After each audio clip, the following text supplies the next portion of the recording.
দর্শক, এই মুহূর্তে আমি অবস্থান করেছি ঢাকার শাহবাগে অবস্থিত ঢাকা বিশ্ববিদ্যালয় প্রাঙ্গণে, যেখানে কিন্তু বইমেলা অনুষ্ঠিত হয়েছে, যেটি বাংলা একাডেমি কর্তৃক প্রকাশিত।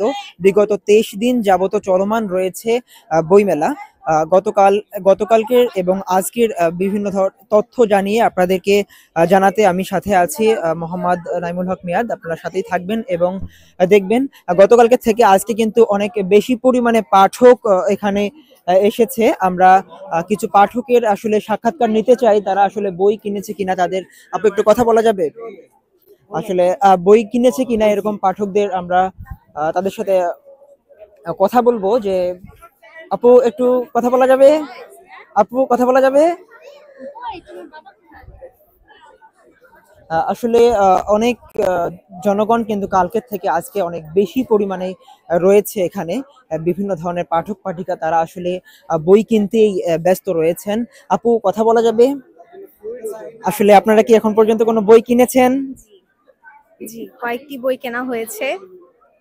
আপনার যে পছন্দের বইগুলো, যেগুলো আর কি আপনি চান, সেই বইগুলো পেয়েছেন? জি, এবার হচ্ছে কি আমি আসলে অনেক পুরনকালের লেখকদের বই পড়ি, তো এবার দেখছি রবীন্দ্রনাথ, শরৎচন্দ্র এদের বইগুলোই খুব সুন্দর নতুন প্রচ্ছদে নতুন ভাবে প্রকাশিত হয়েছে।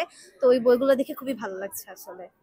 আচ্ছা, আপুকে অনেক ধন্যবাদ। আপু আসলে যে বইগুলো আসলে নেওয়ার জন্যই মেলায় এসেছেন, সেই বইগুলোই কিন্তু উনি পেয়েছেন।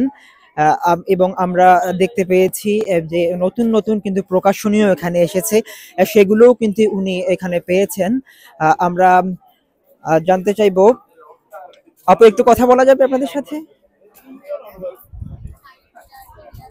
দর্শক, আমরা এবারে জানতে চাইবো আসলে দোকানদার বিক্রেতাদের কাছ থেকে তাদের এবারে বেচা কিনা কেমন হচ্ছে। আপু,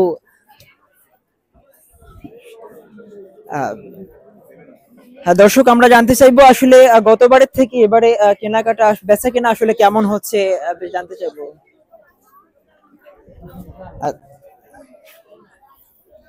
এই বিষয়ে কোনো বলার আছে আপনার? না, এটা তো জানি না কি হলে যে হবে, কিন্তু এবার মনে হচ্ছে গতবারের থেকে অনেকটাই পাঠক কম, যার কারণে মানে বেচা কিনাটা খুবই। দর্শক, এই বইমেলায় কিন্তু আমরা এই মুহূর্তে আবারও অবস্থান করেছি এবং এখানে হাজারো দর্শনার্থী এবং পাঠক পাঠিকাদের দেখা যাচ্ছে সমাগম। তারা আসলে বই কিনতে এসেছে এবং তারা তাদের প্রয়োজনীয় বই কিনতে পাচ্ছে কিনা এই বিষয়ে আমরা তাদের কাছ থেকে জানতে চাবো। ভাইয়া, কথা বলা যাবে একটু?